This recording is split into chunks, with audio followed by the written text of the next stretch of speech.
They said free the Palestinians, then celebrate the death of native Indians.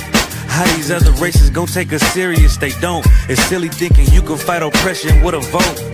I'm so woke, I got sleep deprivation.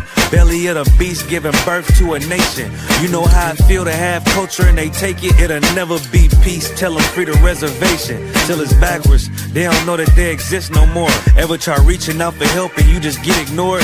Pick up vices like drugs, your child fill a void. They get a youth life sentence for a killing, he was just a boy. Niggas poor, what we living for? Life a gamble, it's like 10 or 4. Police hands around your neck, they just hit record. We in war, man, this ain't the norm. But you don't know how I feel to be black. Yeah, you don't know how I feel to be black. Yeah, you don't know how I feel to be black.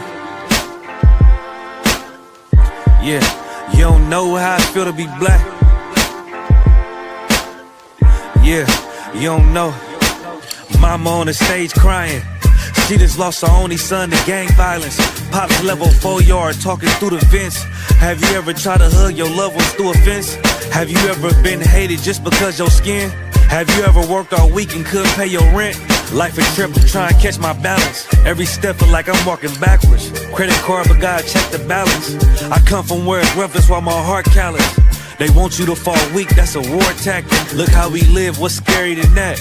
What you know about crossing the Darien Gap? Risk your life to live in hell or bury your kids. Either way we gotta suffer and they just get rich. Life a bitch, why I waste time telling you that? Cause if you ain't a nigga like me, you don't know how I feel to be black. Yeah, you don't know how I feel to be black. Yeah, you don't know how I feel to be black. Yeah, you don't know how I feel to be black. Yeah, you don't know. We have a gift that nobody can see, that was handed over to us to do something amazing. Take the gift, man. Take the gift. Take the gift, man. And let the Most High work in you to do something you have never believed. I ain't even impressed what you expect. You see this shit? Hold on, there's one West on my chest. One West world, that's it. Fuck a street code, let a priest love. No stain, great Dane with the leash off. I ain't nothing of this world, I need a respawn. I just know they wish that I would stop, but I keep going.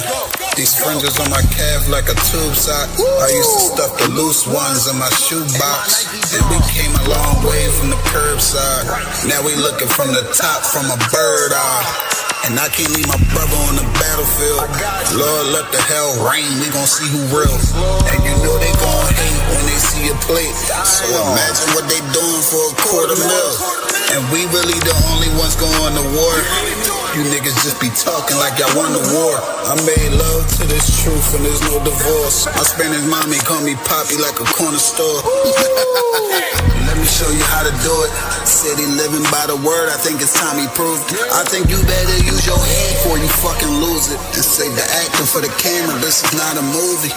I pray to God I don't fall off. I ain't nothing like y'all. Niggas think they slime, cut their head off a python.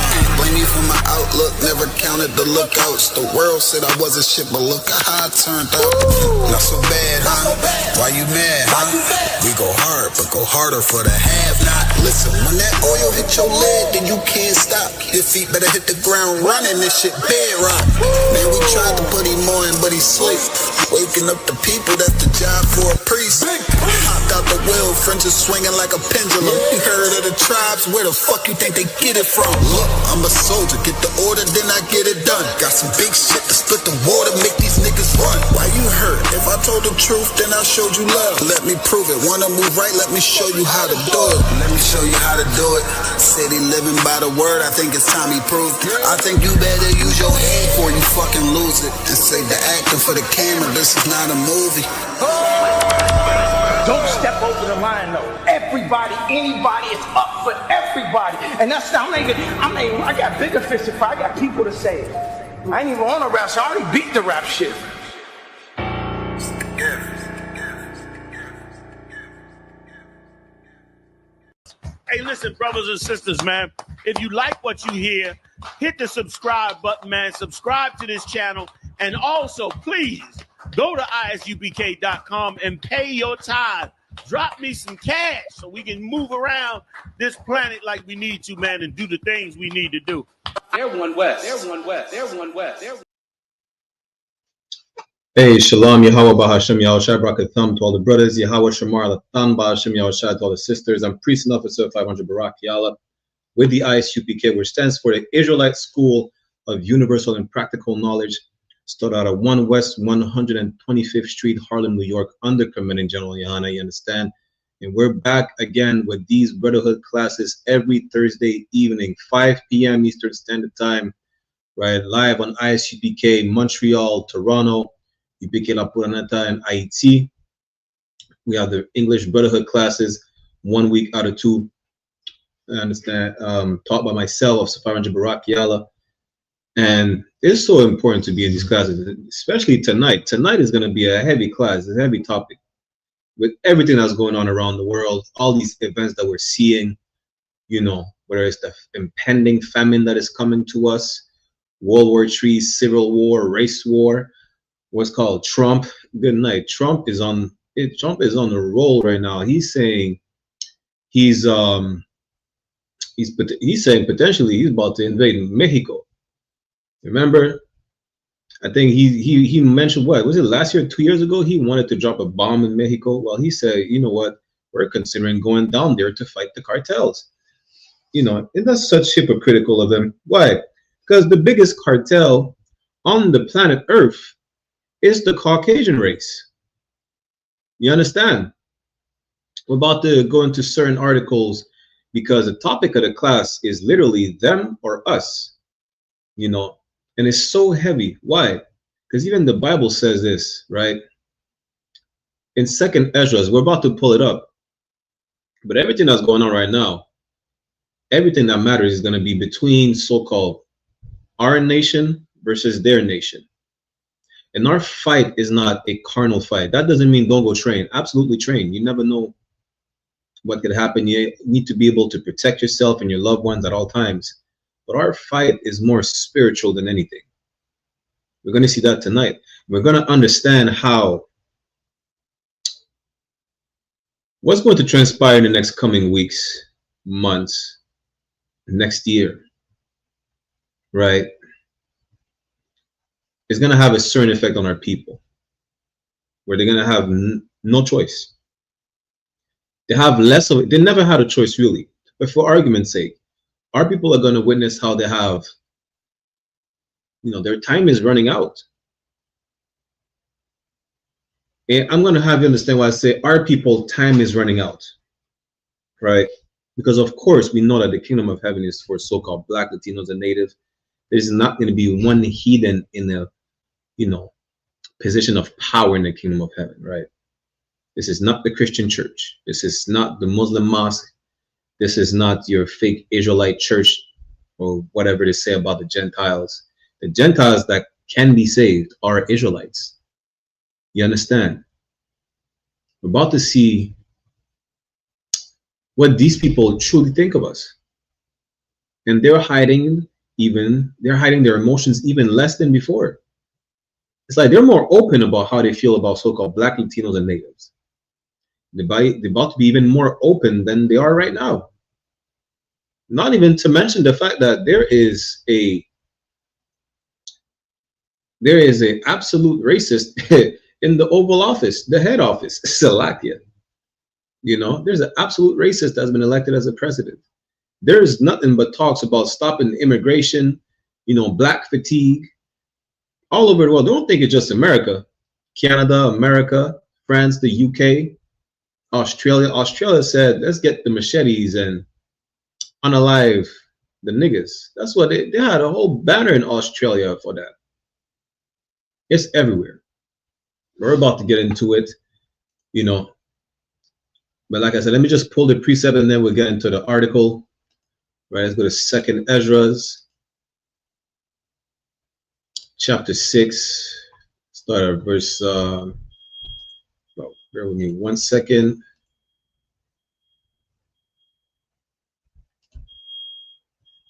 Second Ezra chapter 6. We're going to start at verse 8 or 9. Let's start at verse 9, right? We'll probably go to verse 8.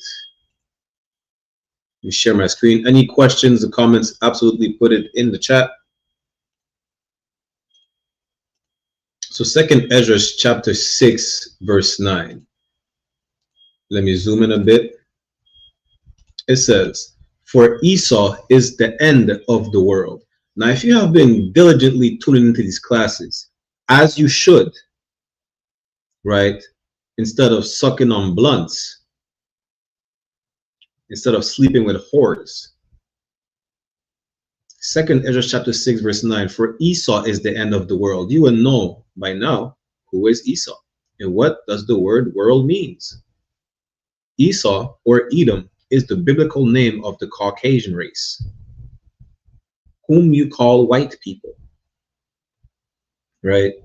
And the world meaning age or society or empire, however you want to put it, right?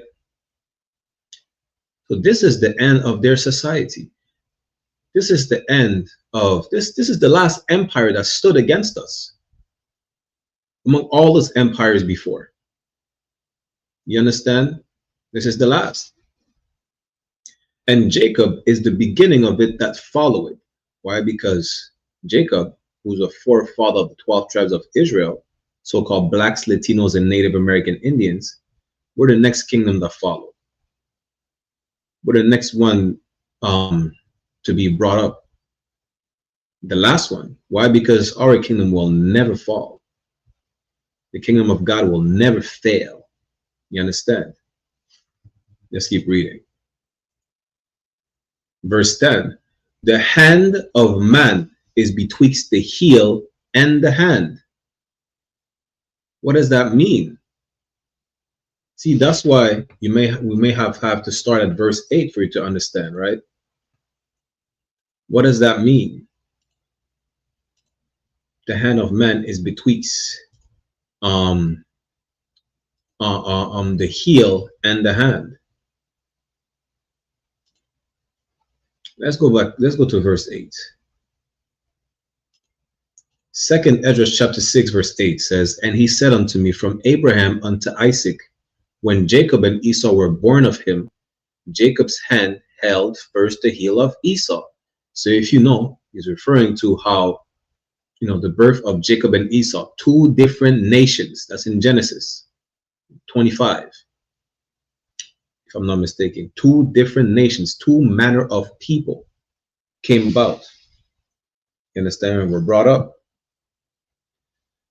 Salakia.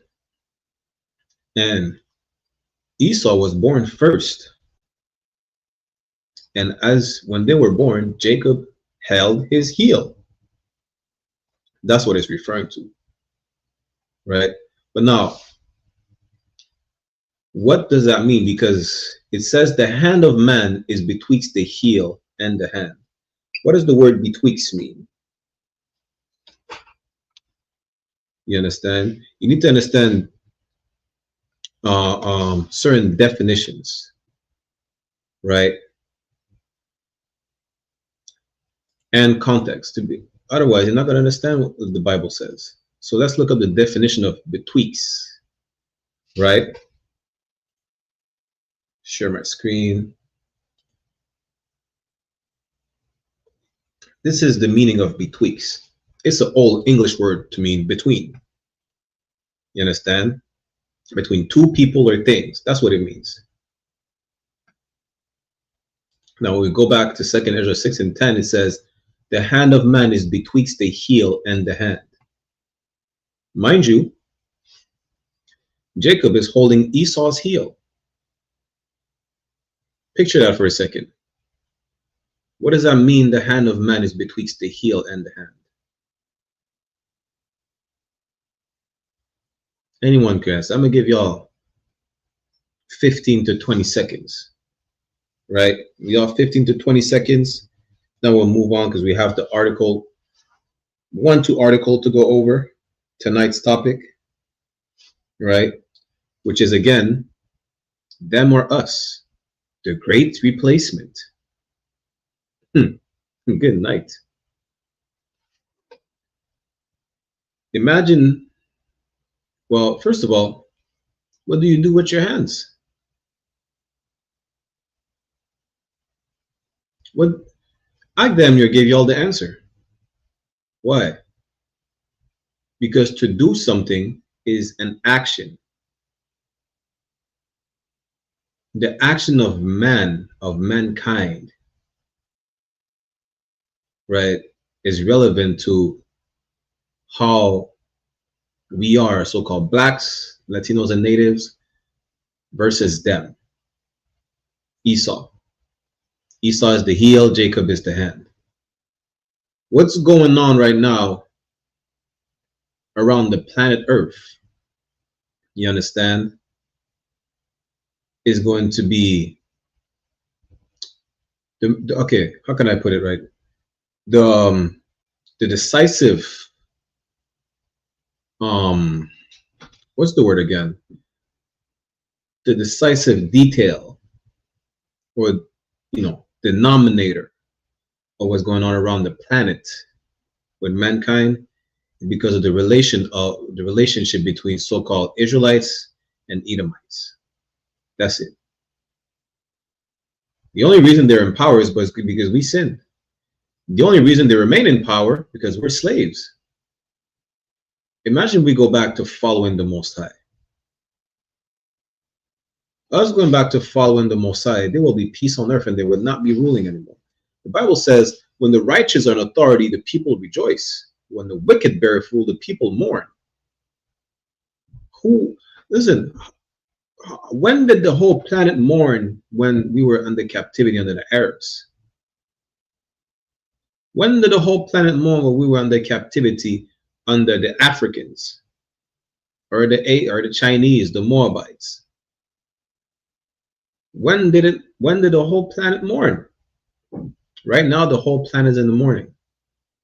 They're in mourning since we've been in slavery under the oppression of so-called Caucasian people. You understand? You never asked for peace in the Middle East back in the days until the Caucasian people came in power. And the only way to have so-called peace in the Middle East, to stop complaining about what African tribe is having civil conflict right now, I don't know. But they're unaliving each other down there in Africa. They're complaining in Yemen. They're complaining. The Aborigines of Australia are complaining. The only way to make everybody happy, to make everybody stop mourning, to make every nation rejoice, is when the righteous are in authority, when the Israelites are in power under Christ. That's the only way. Meaning, right now it's like look at it as a power struggle, right? What's happening right now? You only see it happen right now around the planet. Why? Because the wicked are bearing rule. Imagine how the Chinese is banning TV programs because they're too effeminate. That would not happen in our kingdom, because a man cannot be effeminate. It's only happening because the white man is bearing rule and he's controlling what's going on TV. You understand? Why did Peru had to classify the transmissioners, right? The transgender community. I'm not sure what's the proper term of saying. Why did Peru have to classify them as mentally ill? Because the white man is bearing rule. That's why. The reason why people are calling for peace in the Middle East is because the white man is ruling. That's why. You understand? This is the sole reason why. Like, we're looking at, don't look at it. Even when you want to complain about the ozone layer, the animals being extinct. During the colonial era, right? There was no such thing as, let's make sure we don't hunt the species to extinction. The white man was having a ball. He was just hunting lions like there was no tomorrow, until they realized, well, we're killing off the lion population. Like, even with the Africans that eat everything that have a heartbeat, the animals didn't go extinct. You understand? Caucasian people are like a cancerous plague on the earth. Everywhere they go is nothing but death and destruction. You understand? Good night. The Bible says it. The Bible said, because, slightly paraphrasing, because thou pursue blood, blood shall pursue thee. Everywhere a Caucasian person sets foot or whatever they lay their eyes upon, they have like that sense of wanting to unalive. Like you see sometimes, okay, you see as a man, you look at a pretty woman, in your mind you have that sense of trying to holler at that woman. That's the first thing that comes to mind. Wow, she's beautiful, she's pretty. I want to have her as a wife. You know, some food smell good. Your first thought is, I'm hungry. I want to, it's your primitive thought of being hungry, your primitive thought of wanting to reproduce, right? When you don't drink, you're thirsty. It's normal, right? Well, their primitive thought, what's normal for them is to want to unalive. You understand? I'm going to refer to one of the classes Officer 5000 Dam Gabar did, right? He did a class on how certain animals went extinct at the hand of the British. Why? Just for no goddamn reason. Just for hell of it. And I'm going to get to the comment in the chat in a minute, right? But the point is, everything they lay their eyes upon, they have to unalive it. They have to. Why? Because that's how they function. It's like the first train of thought in a white person is to take the life of whatever they lay their eyes upon. It's to cleanse the land of whatever life form it has. It's not my opinion. It's not just the Bible that says it. Historically speaking, you will find it yourself. You understand? The comment said,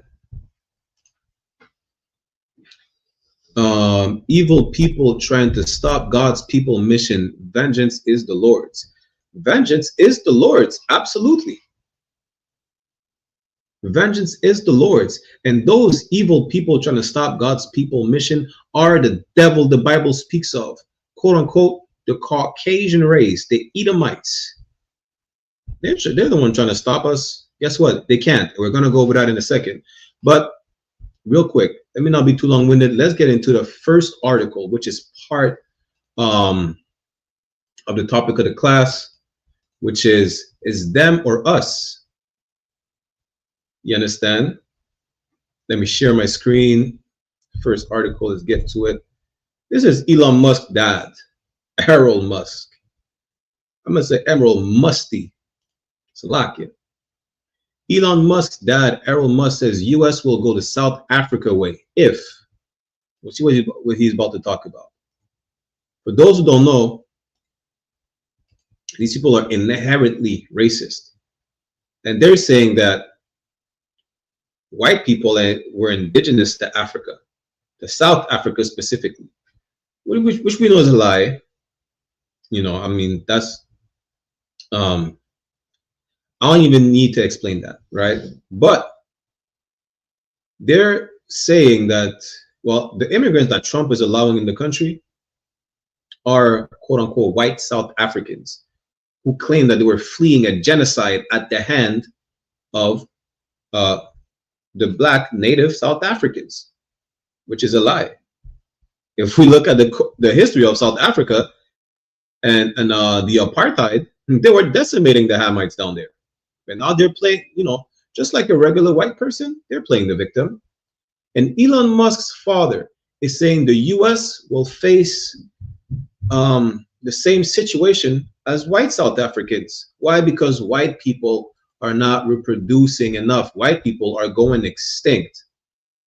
That's what he's saying.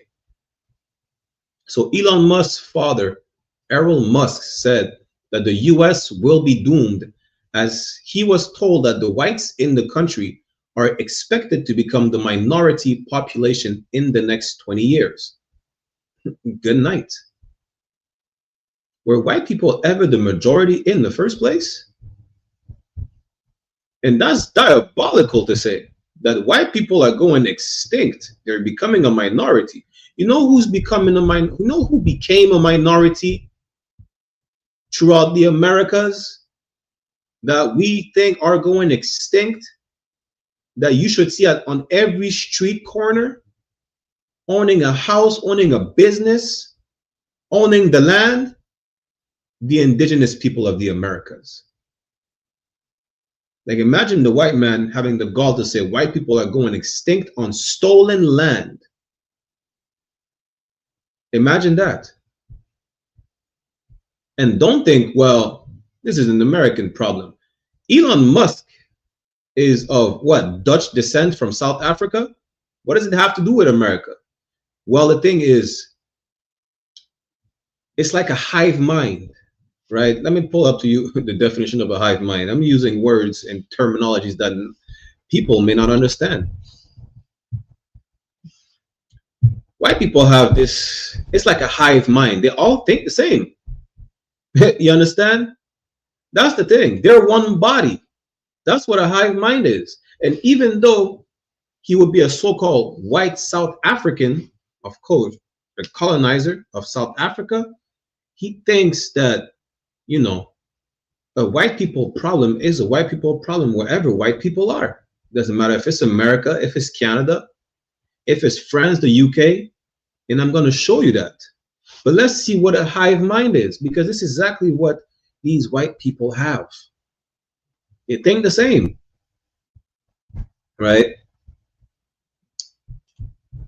Hive mind is a notional entity consisting of a large number of people who share their knowledge or opinions with one another, regarded as producing either uncritical conformity or collective intelligence. They think the same. They're on the same wavelength. The Bible would say they're one body. They're of one mind. People today would say it's a hive mind. Why? Because a hive, imagine the beehive, they're all doing the same. They all have the same train of thought, right? And that train of thought of Elon Musk's father is not new. It's always been like that. That's in the Bible too. And I'm going to show you why, because the Bible said, prove all things, speak as the oracle of God. But real quick, before we continue in this article, right? Matter of fact, let's continue this article a bit. So during a recent interview with CNN's Donnie O'Sullivan for his new special, Misinformation, White Genocide, good night. I've never heard that in my life, a white genocide. When have anybody committed a genocide on Caucasian people? Besides Caucasian people.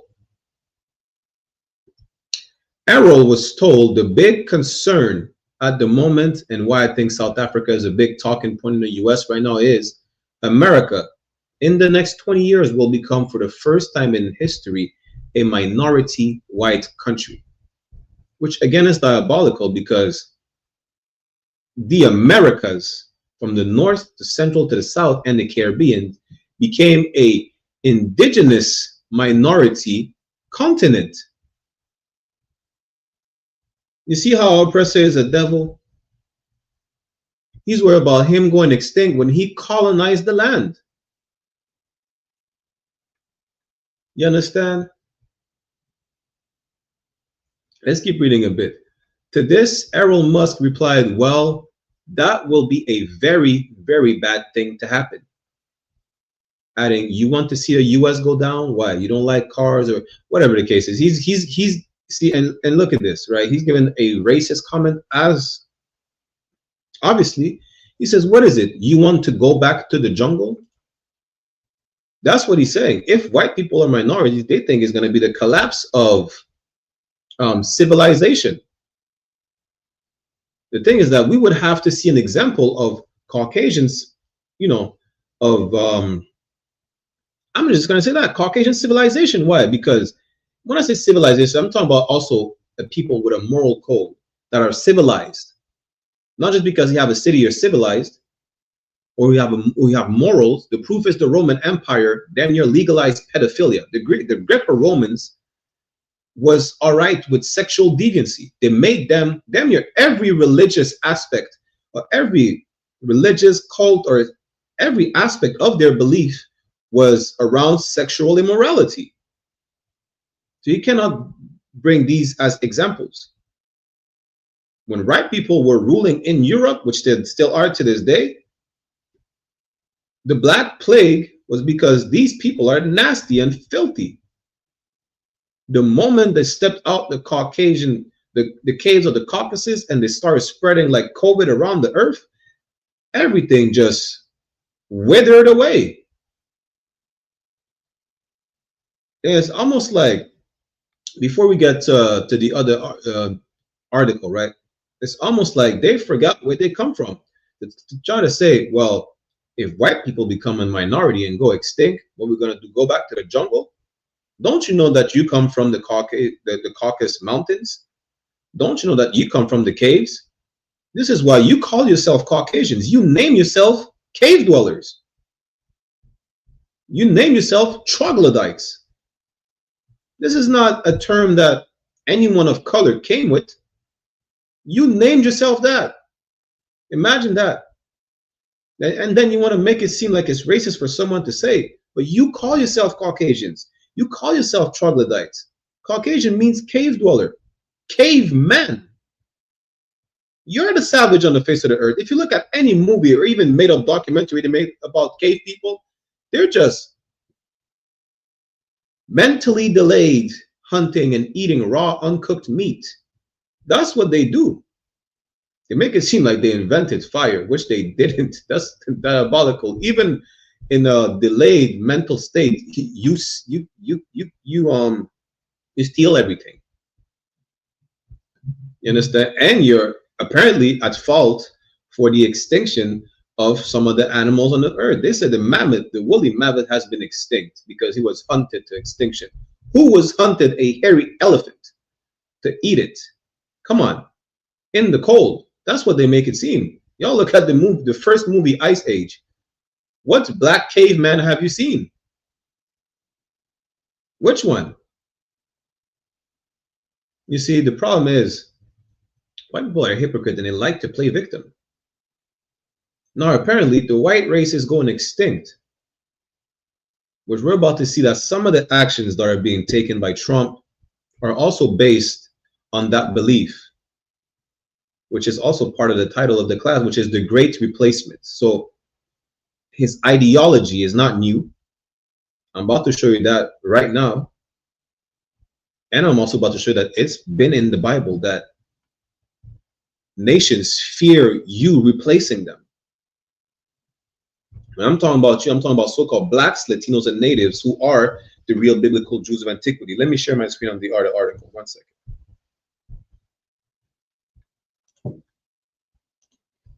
This is the Great Replacement Theory. Y'all can look this up, you know, on your own terms, on your own time. I'm going to give a quick breakdown of it. Salakia. So the Great Replacement, in French, Grand Remplacement. We're going to see why it has to be specified in French.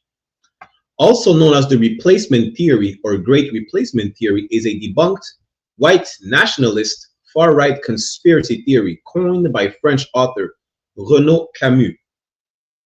Camus' theory states that with the complicity or cooperation of replacist elites, the ethnic French and white European population at large are being demographically, I probably butchered that word, damn, and culturally replaced by non-white peoples, especially from Muslim majority countries, through mass migration, demographic growth, and a drop in the birth rate of white Europeans. If you know about Europe, they're being flooded with Africans and Afghani people and Arabs and yada, yada, yada. That's why they're mentioning Muslim majority countries, but really non-whites in general. Since then, similar claims have been advanced in other national texts, notably in the United States.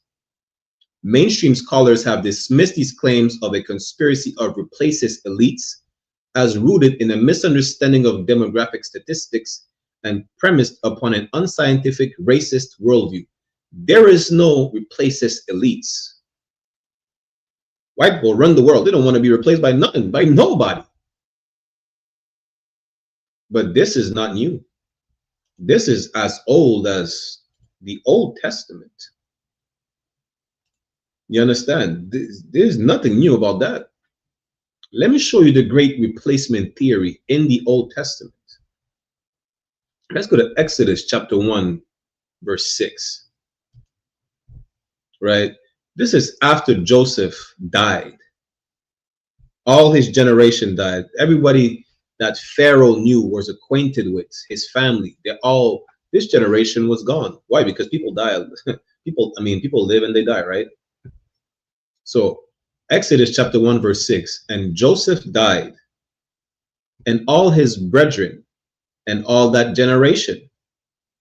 So all the 12 tribes from Judah, you understand, Manasseh, Issachar, you know, it's just long story short, they came into Egypt to escape the famine.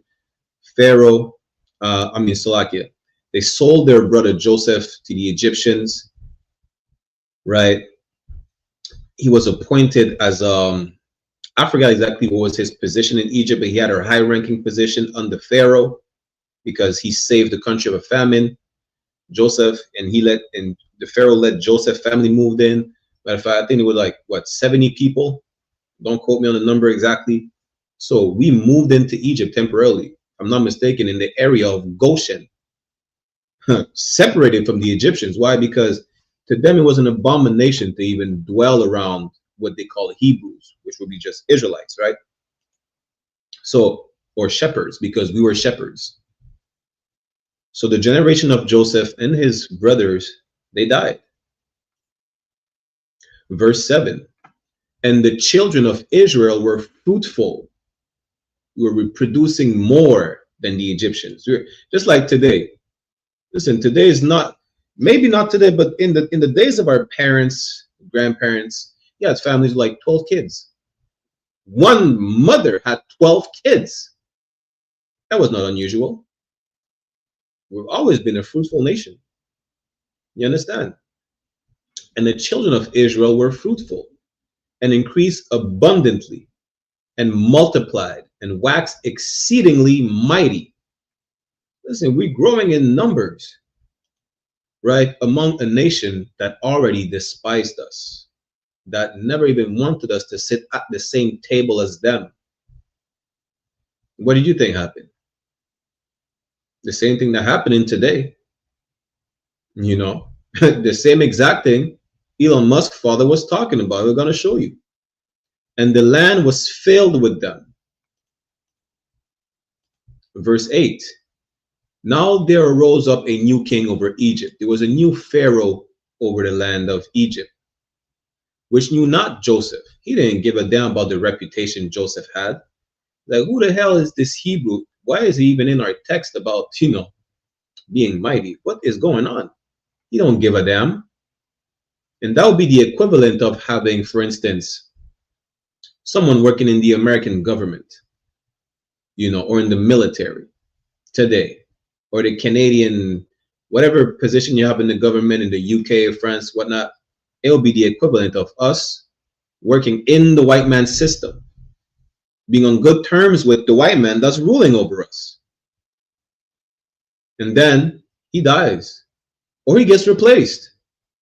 And the story of our good, quote unquote, relationship, that's replaced as well with their natural instinct, with their primitive instinct. The new Pharaoh did not know Joseph and did not give a damn about Joseph or the other Israelites. Exodus chapter 1, verse 9. And he said unto his people, behold, the people of the children of Israel are more and mightier than we. You know what he said? He said, we are becoming a minority and they're stronger than us. You know who said that? Elon Musk. You know who else said it? Renaud Camus, who's responsible for that so-called conspiracy theory of what you call him again? The Great Replacement. Let me see if I can find this devil. Look at this devil right here. This devil looked like he would. This devil like he would shake Hitler's hands. Salakia. You understand? If you know about French people, he has the face of a racist. You know, he died right after World War II was over. So don't be surprised. You know. But these people are, they said the same thing Pharaoh said. What did Pharaoh say? He told his people, behold, the people of the children of Israel are more and mightier than we. He said, these niggas, spicks, and savages are multiplying too fast, and they're stronger than us. They're going to overtake us. We are becoming a minority. They're going to take over. And you know what?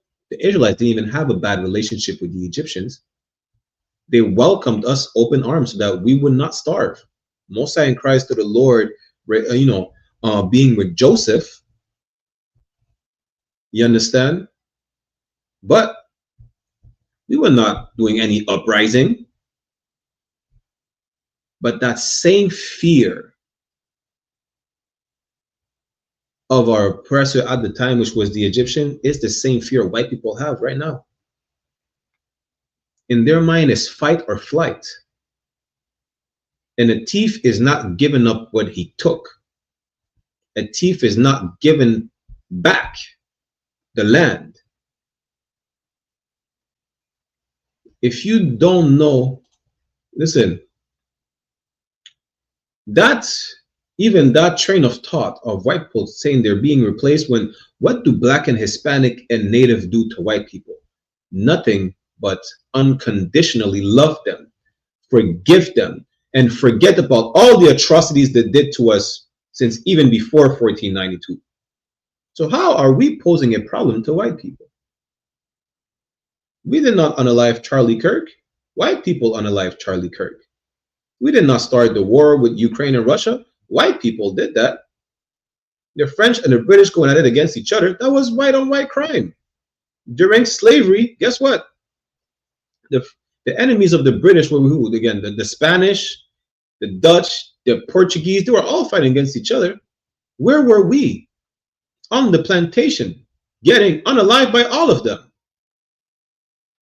Like even the beef that they have, they make it seem like we're always at fault when we're on the receiving end of a spear, of a whip, of a bullet that says, I feared for my life, that was shot from the gun of a cop. Make it make sense. Well, guess what? That same fear the Egyptians had about being replaced, that's the same fear that the white man Renault had when he came about the great replacement theory. The same fear Elon Musk's father Errol is talking about, well, white people are going to become a minority and they're going to go extinct. That's the same. You know, that notion of integration, that's been long gone. But now they're going to show you right now is you know, how can I put it? It's the most simple question on the planet Earth. You don't even have to make it seem like, yo, it's really complicated. We have to look at what's going on in the world. We have to look at, you know, details or whatnot. It's us. Listen, what did Michael Jackson say? A, B, C is easy as 1, 2, 3. Well, guess what? The problem that we have with these people is easier than that. It's even more simple. It's more simple. We're only blinded by what? By the indoctrination these people gave us, which is Catholicism, Christianity, Islam. Because when I say these people gave us, I'm talking about all of our oppressors. All of them. But the worst of them all, the one that had the biggest impact on how we think, on how we perceive things, is the goddamn devil the Bible speaks of, who happens to be the Caucasian race. You understand? Let's go back to it real quick. Exodus chapter 1 verse 9. And he said unto his people, behold, the people of the children of Israel are more and mightier than we. That's the great replacement right there. They feared of being replaced. So what did they do to us? Verse 10 says, come on, let us deal wisely with them. They sat down, they had a council. They said, here's, they concocted a plan. They came up with like, yo, we have an Israelite problem. Let's see how we're going to address the problem. What is the solution to the Israelite problem? This was the Egyptian solution to the Israelite problem. Lest they multiply and it come to pass that when we followed out any war, they join also unto our enemies. They say, listen, yo, they're more than us, they're stronger than us. We're going to have a beef with someone. They're going to choose the stronger side. If our enemy happens to be the stronger side, they're going to side with them. They're going to overtake us. That's paranoia. That's you know what? That same paranoia you can find in a psychopath. A psychopathic person, right? That just likes to, you know, a serial killer. Because all serial killers are psychopaths. You have the same train of thought of thinking of something that is not true. You know, some of them are schizophrenic, have mental issues. They say, I heard a voice that told me unalive them. Guess what? The white man hears a voice that says, we're going to be replaced. We need to kill Black, Latinos, and Natives. That's really what they're saying. You know how? Because Trump is saying we need to get rid of the drugs. So we're going to go to war with Venezuela. We're going to war with Colombia. We're going to invade Mexico. That's what Trump is saying. But that's all propaganda. How is it all propaganda? Because where's the fentanyl coming from? Listen, the opioids are coming from Asia. The opioids came from Afghanistan when it went to war over there. Y'all, you think what's that scene in the movie? What's that movie again with Denzel Washington? American Gangster, right? That truly happens. Bringing drugs on military planes. It still happens till this day. It's not new. You know, it's not old to where it doesn't happen no more. It happens till this day. You understand? What do you think Trump is going to Venezuela? He's not going to fight a dictatorship from Maduro. No, Trump is going to invade Venezuela because he needs oil and drugs. What he's going to do with that drug? Trump is going to resell it because he needs money to fund the war. That's really it. But what is he doing right now? He's pushing propaganda. Why? Because our oppressed the goddamn devil the Bible speaks of. And if you truly think that, you know, Trump is going over there just to free the people, mind you that the U.S. said the same thing about Afghanistan and Iraq. They're going to free the people. They're going to look for weapons of mass destruction. Then Bush came on stage and said, we didn't find the weapons of mass destruction. It was cracking jokes. That's diabolical. You believe the same thing? Would you believe something from the man that told you to drink bleach to get rid of COVID? Guess what? You're going to drink bleach. You're going to get rid of COVID and the breath in your lungs. That's what's going to happen. You're probably going to get rid of all your insides after you drink bleach. Trust me, COVID is going to be gone too. Your life as well. Imagine that. But that's what these people did to us. These people had the same energy as all of our oppressors. When I say all our oppressors, let me show you, right?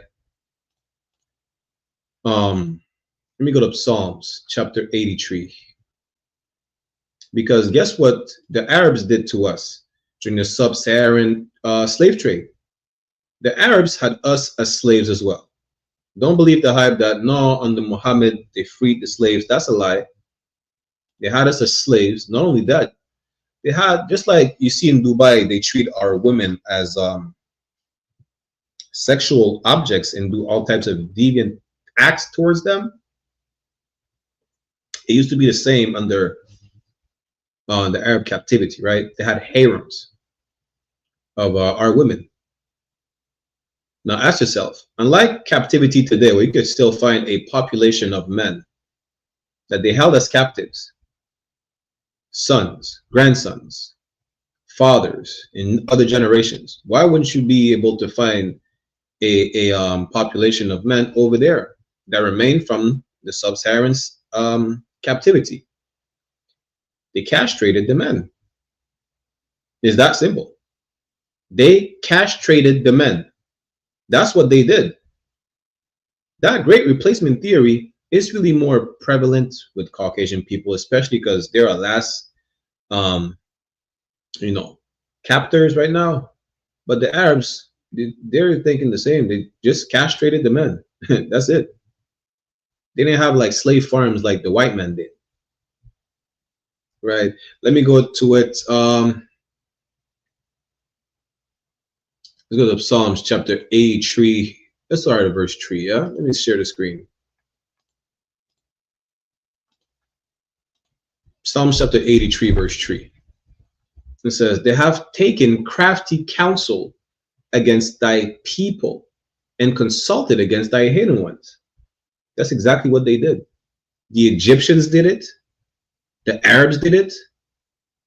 The white man right now is doing it. He's sitting down in the Oval Office. I don't give a damn what you call it. The White House is a whorehouse. That's all I know. The point is they're sitting there and they're plotting on going to erase you permanently from the face of the earth. Trump said they're going to deport all the criminals. Trump is going to elementary school to look for criminals. He says he's going to look for criminals at job sites. Trump is, imagine that. Trump is not even going in the prisons to deport people. He's going to elementary schools. He's going to construction sites. He's going to the grocery store. That's what he's doing. He's sending them back to Venezuela just to invade Venezuela and bomb it to oblivion. It's not a conspiracy. Like, why would he keep the people that he's going to war against right next door? That doesn't make sense. Our oppressor is a crafty monster, and he'll make you believe anything. You understand? How do I know that he'll make you believe anything? Because till this day, a lot of y'all people, Black, Latino, and Native, still believe that Christ is a white man when he's not. The point is they're sitting down together and have crafty counsel on how to get rid of you. That's what they're doing. Verse 4. They have said, come, let us cut them off from being a nation, that the name of Israel may be no more in remembrance. There's nothing new under the sun. You know what's going on in Haiti right now? I think it's what the United Arab Emirates or Qatar is saying that they're going to invest in Haiti millions, if not billions of dollars to restore order. It's a power move to set foot and take over Haiti, take over the Haitians, the Levites, according to the Bible. And it's not going to be different in Dominican Republic. You know why? Because who is the president of Dominican Republic? A stinking, filthy Lebanese descent. That's who.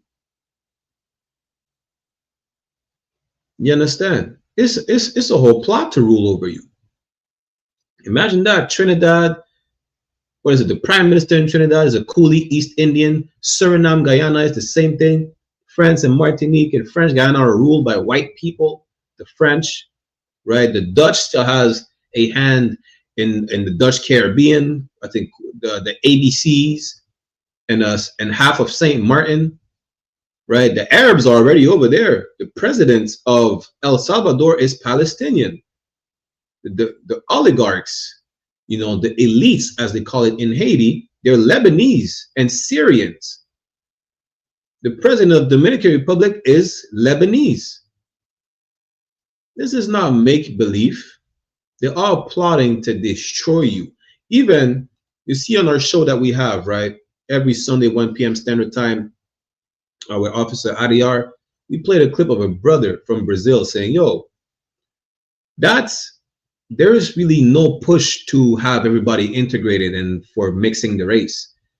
It's a false premise that they want to mix the race in Latin America and make it seem like, oh, we all come in different shades because we're all mixed. They come in, they know that you're the seed of your father, but what they're pushing is the erasure of your people. How? by whitening the race. Listen, y'all go cop the book. I've been telling y'all, right? It's right here. Give me 1 second. It's called Black Skin, White Mask by Franz Fanon, right? You can have it in French, Spanish, in English. You're going to see, I think it's chapter 2 or chapter 3. Either way, it's on the same thing, right? One is from the perspective of a sister, the other one the perspective of a brother, how we want to be white. But the fact that we want to be white, you know, it's really harsher on our sisters in a sense where they're going to marry a white man and make the race better and whiten themselves to make sure that they whiten their own race. Things that's actually how you could whiten the race, is by only reproducing with white men. And that's the brainwash they push on our sisters, especially all throughout the nation of Israel, whether it's Latin America, Caribbean islands, the natives, throughout, you know, North America or whatnot. It's that same notion that we have to, you know, whiter is brighter, when white people are dumb as a rock. How do I know? They couldn't even invent the doorknob. We had to do that for them. How do I know? Because they have a whole science on it's unhealthy to wash every day. They have to wash once or twice a month. These disgusting. The point is, there's a lot of propaganda and indoctrination that comes in play when it comes to destroying a people. Now, come to find out that all these nations have a role to play in your destruction. The Arabs know that you're the real biblical Jews of antiquity, but they're not telling you to go back to following the Most High. The Arabs are telling you, come to Islam. You will fight and be able to fight white supremacy. Islam is no different than Christianity. It's Arab nationalism. That's really what it is. It's really no different. You understand? So how does it make sense? Every single nation has a hand in our captivity, has a hand in our destruction. Trump going to war in Latin America, right? Let me pull that article up. Give me 1 second. Then I'm going to go in Revelation. Let me share my screen. By the way, the Mexican president is a devil. She's like some type of Jewish from Eastern Europe. Her parents are just immigrants that came to Mexico. You understand? She is not a sister. Nor is the president of Colombia. He's a Spaniard. I think one of the only brothers is actually Maduro. I'm not saying he's good, but he's a brother. Nonetheless, Sheen Bohm, which is a crazy name, again dismisses Trump's threat of sending troops to Mexico. We do not want intervention. Was it a couple of days ago? People spat in her face. They're damn near rioting in Mexico. Why? Because come to find out, she's working with the Mexican cartels. And who birthed the cartels? The white man. The United States of America, the CIA, the FBI, whatever three-letter organization it is. It's readily available information. The point is, he said, Trump, we do not need help. Well, Trump don't give a damn. As if Trump don't care about nothing. But that's not the point. The point is, he's saying he's going to invade Mexico. Not to fight the cartel. He just wants to get rid of the people. That's why. You understand? If he wanted to fight the cartel, listen, y'all found one of the biggest terrorists on the planet Earth. What's his name? Not Saddam Hussein, Bin Laden. Y'all found him in the deepest, darkest, remote cave somewhere in the desert of Afghanistan, right? You make it seem like you cannot find a criminal organization that's just walking in the open, beheading people. You know, they're on social media just flaunting cartel activities. You're making it seem like it's impossible to stop the cartels. You don't want to stop the cartels. And I think besides the fact that you really want the monopoly, the unstoppable, or you don't want to have a middleman, you just want the monopoly for yourself, which is why you're going there. Just like in Venezuela, who has the largest natural oil deposit in the world. Mexico has what? Lithium or uranium? One of the two. Don't believe the propaganda about the drugs. The biggest drug dealer on the earth was the Crown. What's her name again? Victoria? Pablo Escobar had nothing on her. You understand? Stop believing in the propaganda. As a matter of fact, the propaganda is only pushed to destroy you even further. And our oppressor is going to do everything, every goddamn thing to make sure that you're destroyed, because they know the Bible. They stole it. You know, it's not like they never opened it before. You know how I know they opened it? Because they had to take out some parts of the Bible and make their slave Bible. How are you going to take out a part of the book just like that and not read what it's about? All these quote-unquote revolution, we're going to do a history class on that, right, on the slave Bible. All the quote-unquote revolutionary part where we're freed from captivity or free from slavery, what Nat Turner read, they removed that from the slave Bible. You would read a Bible that's untempered with, they would cut your tongue, they would cut your ears off, they would gouge your eyes out with a hot piece of iron. You understand? That's why we reject the Bible today, because of the propaganda that's being pushed, because of the bad connotation attached to it, which is just lies from the white man. Because the Bible is our history book. The Bible is our historical record. It's our archives. It's our constitution. So-called Blacks, Latinos, and Native American Indian. You are the biblical Jews of antiquity. You understand? And because our oppressor knows that his time is coming to an end, his time is short, everything he's seeing falling apart, he's like, yo, I'm going to take you down with me.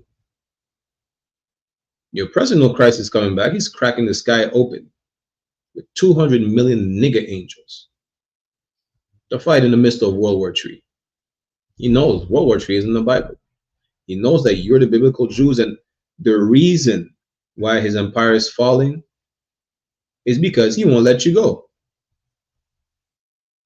You think it's counterproductive? Like, we know the solution to remain alive, but why are we just not freeing these people if that's the solution to prevent us from being erased off the face of the earth?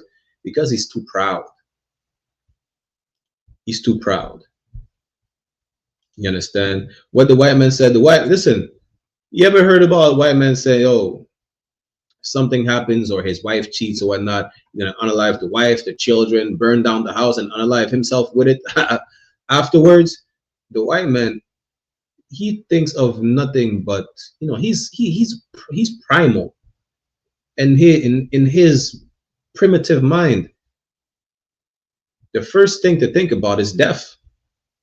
Doesn't matter if it's his death, the death of his loved one, the death of a people he's stealing the land from, the death of the ozone layer, the death of the waterways, the death of oxygen.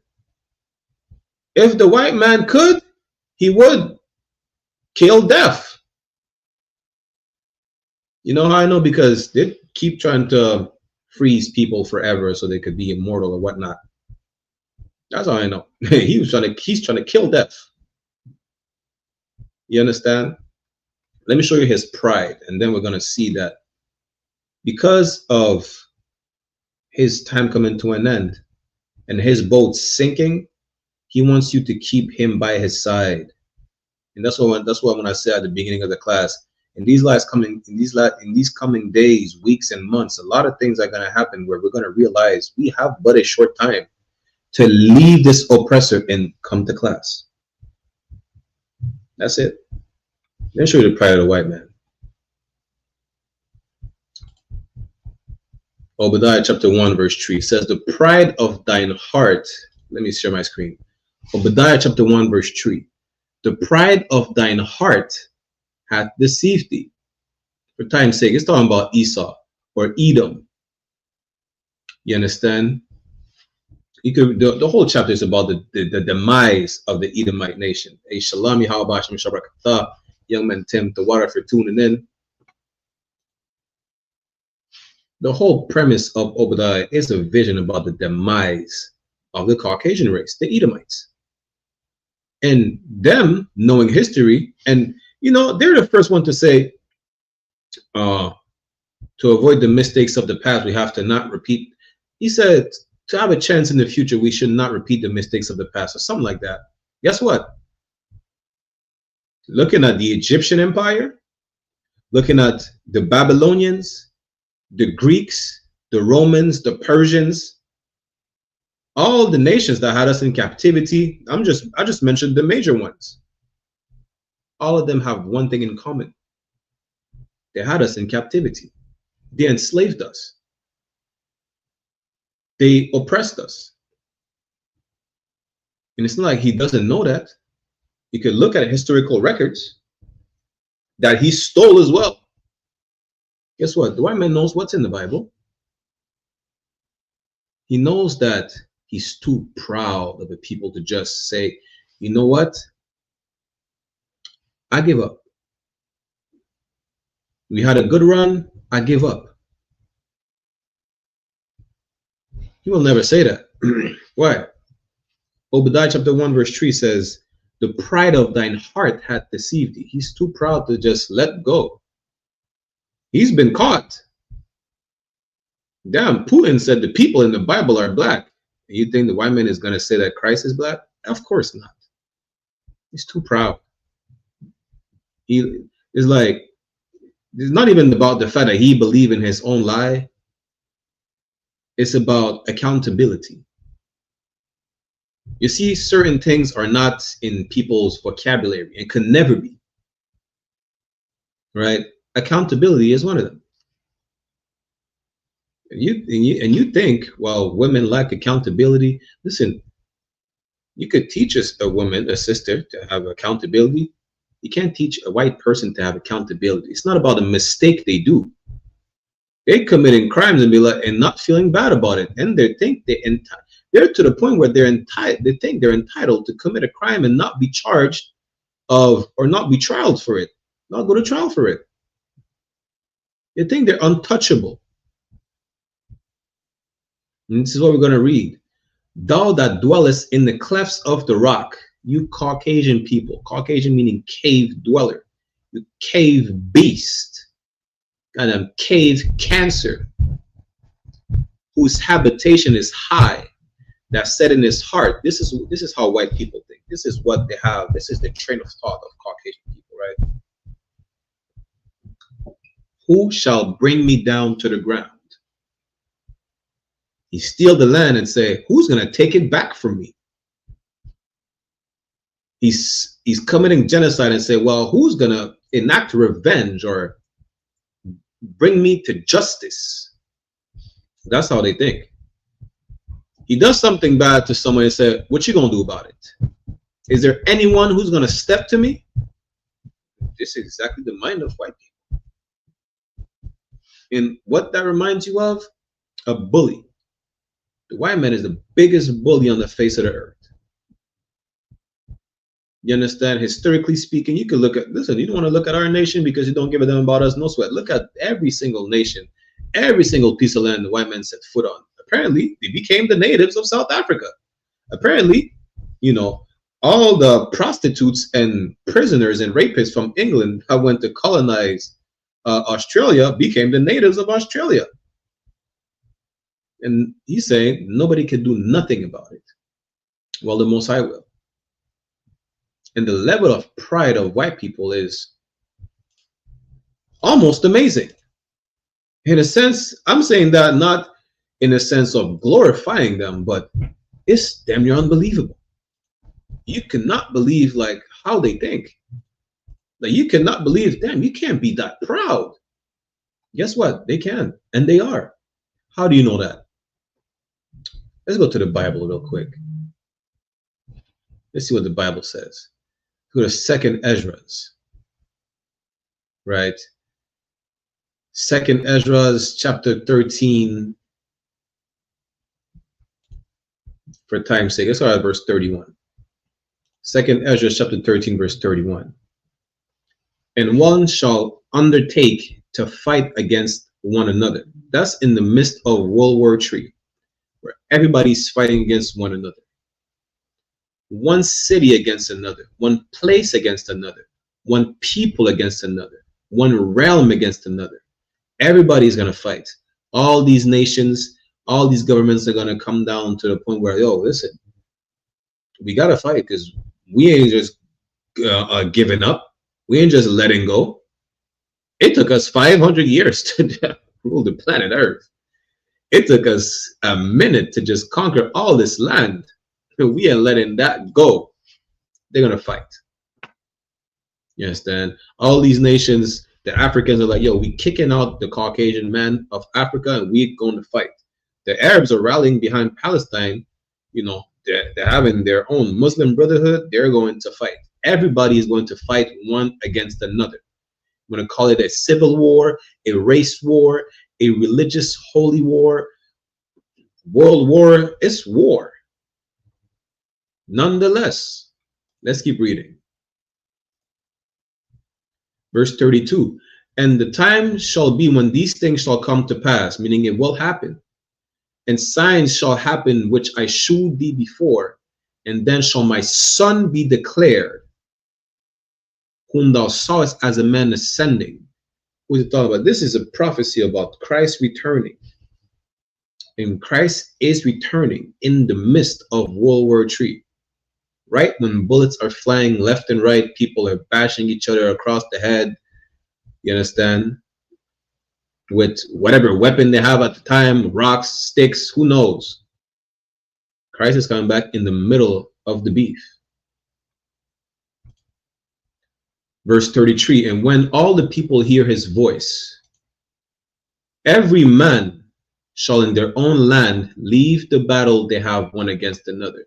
And this is how proud white people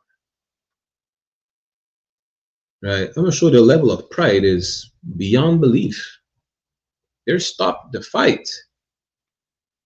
And an innumerable multitude shall be gathered together, as thou sawest them, all these armies, all these tanks, all these rifles, all these swords and knives and kitchen knives and wooden spoons and forks, willing to come and to overcome him by fighting. White people have, this is why I say it's beyond belief. Christ is cracking the sky open with 200 million angels, something that you think you would see in a movie. White people are like, well, really everybody, they're like, yo, we're going to fight him. The hell, you know what? Let's squash the beef for a second and we'll fight him. Yo, you're in the movie, right? You might think this is some scary shit. Some nigga just cracked the sky open with 200 million niggas. Damn. We see people in the world run from less. And they say, and he was sent by God. Well, damn, this is a different level of pride, thinking, yo, we're going to overcome them. We're going to overcome him. We're going to fight.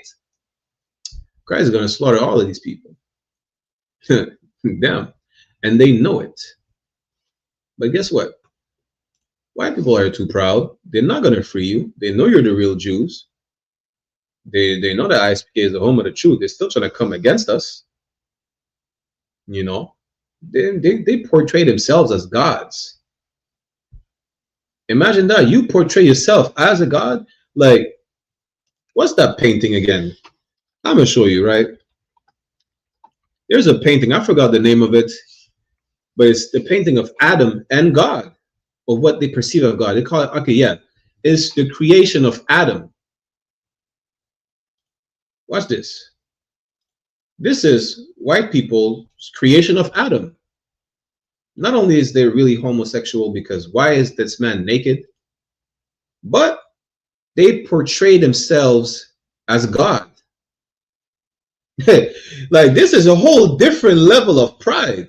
Hey, Shalom, I.S.U.P.K, Windsor, Shalom, Yahba, Shem Shabbat, the word for tuning in out of one. This is a whole different level of pride. Like, Elon Musk, again, as we've seen, saying white people are going extinct. They need to find a solution. The Frenchman who came up with the great replacement theory said, you know, we need to find a solution. We're not reproducing as fast. Guess what, white people? Let me help you out real quick. Your rates of, you know, reproducing has nothing to do with your false sense of insecurity of going extinct. You're a coward. You're a coward nation.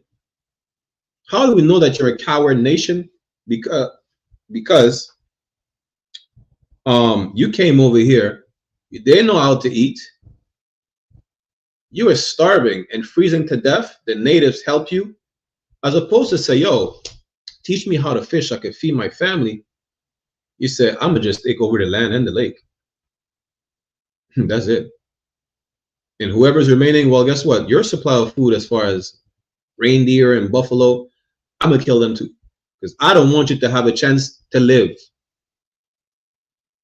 And even when the natives, even though they're still asking for the land back, right? They're on the reservation, you still impede on the reservation that you left them. Like, we cannot leave them anything. And you lie about it. You say, well, we had treaties. I mean, in the US, it's no, what do you call it again? In the US, it's no, they don't hide the fact that they didn't respect the treaties, right? In Canada, especially in Quebec, they're saying, well, the French had treaties with the natives. That's how we created Quebec and Montreal. The French came over here. I'm in Montreal right now. I'm 30 minutes away from a reservation that should be inhabited. Listen, the whole place should be inhabited by the Mohawks. The French came over here and said the Mohawks need to be exterminated. That's what they said. What? They was not even a treaty to disrespect. They said we need to obliterate them. That's what the French said. Stop lying. I don't give a damn if you lie or not at the end of the day, because the I.S.U.P.K is the home of the truth and will bring out the truth. Nothing could stop the truth. Don't matter how much billions you got. It don't matter what measures you take. You can't stop the truth. And I'm going to show you how. I'm going to show you why. That's everything we say is in the Bible. Right? But like I said, I was going to show you how before the empire coming down, we're running short on time, before the empire coming down, what they're going to do is they're going to push propaganda to make sure you're being destroyed before and with them. You're going to fall before them, and you're going to fall as they fall. Now, what is the solution? I'm going to give it to y'all before I end the class, right? You see the comment. Windsor said, definitely going to rewatch. Hey, Mosai in Christ. The water to y'all. Listen, the water to commend and join YAHANNA for raising the men above us. You understand? That are raising us up for us to be able to raise the next generation. It ain't me. It's the Lord. Mosai in Christ that we got a man like commend and join YAHANNA that never dropped his sword. That kept the truth. You understand? Salakia. Go to Revelation chapter 12. Salakia. Therefore rejoice ye heavens, and ye that dwell in them. Woe to the inhabitants of the earth and of the sea. I'm going to break down to you for time's sake, right? Woe to the woe means destruction. At a time, what is destruction in the biblical time? Is them being eradicated. Destruction is death. Death and destruction. That's what woe means. You understand?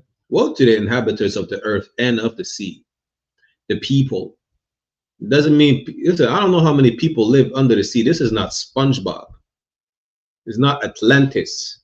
People living under the sea, breathing water. Leave the Christian church. If you leave the Christian church and everything you learn there, you'll stop believing in stupidness that you might see on the Disney Channel and Nickelodeon. however you pronounce those stupid words, right? The point is, this is a metaphor. It's talking about the people.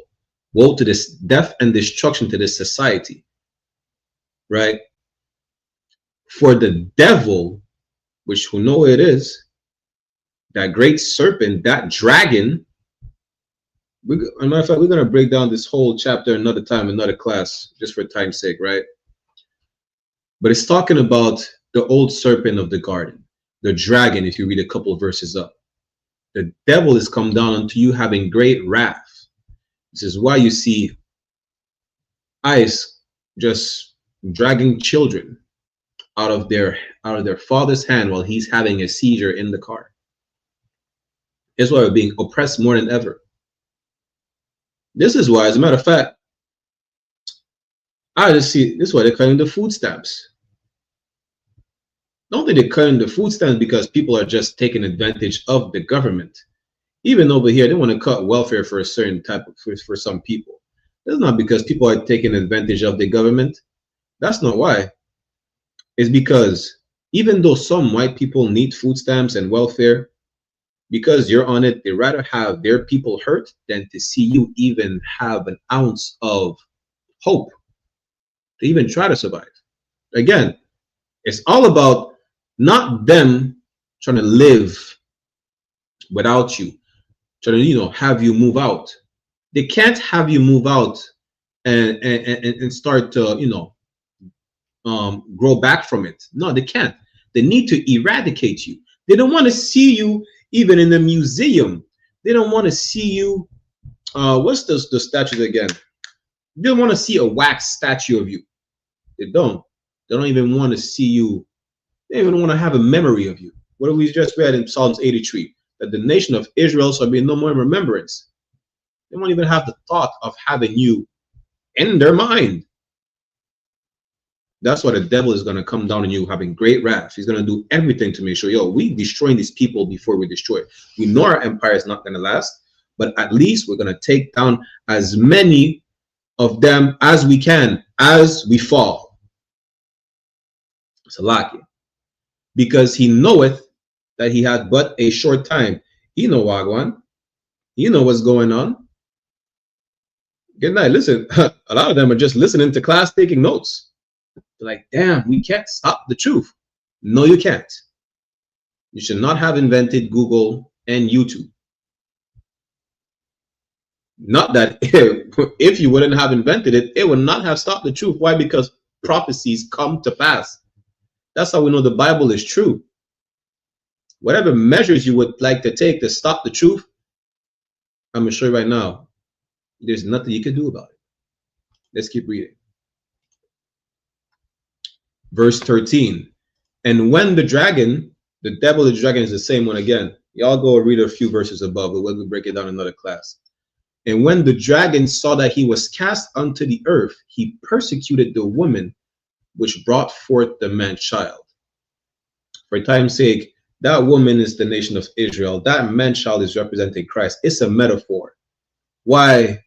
How you know it's not talking about an actual dragon? Because there is no such thing as an actual dragon. This is not a movie. This is not How to Tame a Dragon. This is not the Disney Channel. This is not Pokemon.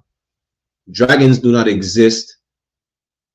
The closest thing to what you could see as a dragon today is what? A big ass lizard. The Komodo dragon, the Chinese water dragon, which are just lizards.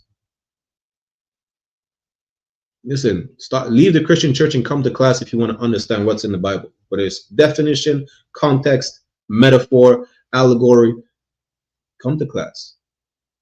Sit in these classes. You can't come to a physical class? Well, there's online classes. You have no excuse. You should stop saying, well, I don't have a physical building. I can come to class. Nigga, you on TikTok every day. Listen, I guarantee you a lot of y'all are buying prostitutes off of your phone. You could just come to class on your phone. But no, you rather buy prostitutes and weed and I don't even know, do TikTok challenges and look like a sodomite. That's what you rather do when you could just come to class. You're on YouTube watching how to cook crack. Go on YouTube and type I.S.U.P.K, Brotherhood class, law class, history class. Right after this one West online class is for General Mahaiman's scripture breakdown. That's all you have to do.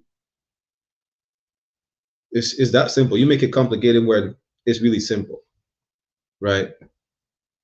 But again, as this devil, right, this dragon is being cast down, as we seen where they said, Obadiah, who shall bring me down to the ground? As this devil is falling from his pedestal, falling from his position of power, he's persecuting us even more. He's deporting Venezuelans to go to war with Venezuela. You know, there's how you call it? I forgot the proper term, but companies that are taking advantage of the fact that Jamaica was hit with a hurricane to go buy the destroyed houses, buy the land from the distraught people, just to reinvest, to make a profit off of their oppression, to make a profit off of their loss. They're not putting in money to Jamaica to rebuild the houses. You know, they say, you know what, we're going to buy cheap destroyed land. We're going to probably build a resort. Listen, that you could have spent less money to give to the people so they could rebuild their houses as opposed to invest in a resort where you're still going to oppress the people regardless. And if you don't build a resort, you're still oppressing the people regardless. But our oppressor never has enough. And now that he sees he knows he had a short time, he's going to oppress you even more. Even more violent ways to oppress you. You understand? Let's keep reading. Verse 14. So like, let's jump down. So we do verse. No, let's just not for time's sake. Think to verse 17. No, let's go to verse 15. Yeah. Verse 15, and this Revelation chapter 12, verse 15. And the serpent cast out of his mouth water as a flood after the woman. That water is what we were talking about. The propaganda about we're going to Mexico to get rid of the drug cartels. We're going to Colombia because all the drugs are coming. No, we're going to Venezuela. That's what Trump said, because all the drugs are coming to Venezuela. Not only that's crazy work. That's even, listen, not only are you listening to an idiot that told you drink bleach to get rid of COVID, right? It's not a secret that most of the cocaine came from Colombia. Pablo Escobar is Colombian. Now, I'm not saying go against Colombia. The point is, y'all will believe any stupidness that this man is saying without asking even one single question. Now, I'm not saying drugs don't come out of other countries than Colombia, but Colombia was the superstar of the cocaine business since the 80s, if not the 70s, right? Now, the thing is, he's blaming a gang called Tren de Aragua. Did you know that Tren de Aragua is not known, even though it is a Venezuelan-born prison gang, they're not known for their role in drug trafficking. They're known for their role in extortion and contract killings. But he's not saying that he's going to fight extortion. He's not saying that he's going to fight the sicarios. He's saying, well, we're going to stop the drug cartels and the drug dealers in Venezuela. That's the propaganda. Now, if you know about the history of the region, Venezuela is currently at odds with Guyana. They're sharing a border. And not that border, that area of the border, the Essequibo area at around the Essequibo River has a large deposit of oil. Guyana, formerly British Guyana, is an ally to the US. Venezuela, not so much. Venezuela is trying to prevent Trump from accessing that large oil deposit. Even though they still have the largest natural oil deposit, let's make sure Trump don't get one drop of it, or America as general. Why? Because you need oil to fuel all those jets, to fuel those tanks, to fuel those cars, because the world is going to war. They're just getting ready. Apparently, Russia is selling their gold reserves, which is a taboo. You don't sell the gold of your nation like that to fund the war. You understand? This is what the climate we're in. They're going to use all the propaganda to go to war to Mexico. They have an immigrant problem. If you have an immigrant problem, why are you letting in white South Africans on the pretense that they are fleeing from a genocide on white South Africans in Africa after they colonized the native, for lack of better words, black South Africans? Make it make sense. Y'all watch a movie. I think it's Forrest Whitaker played in that movie.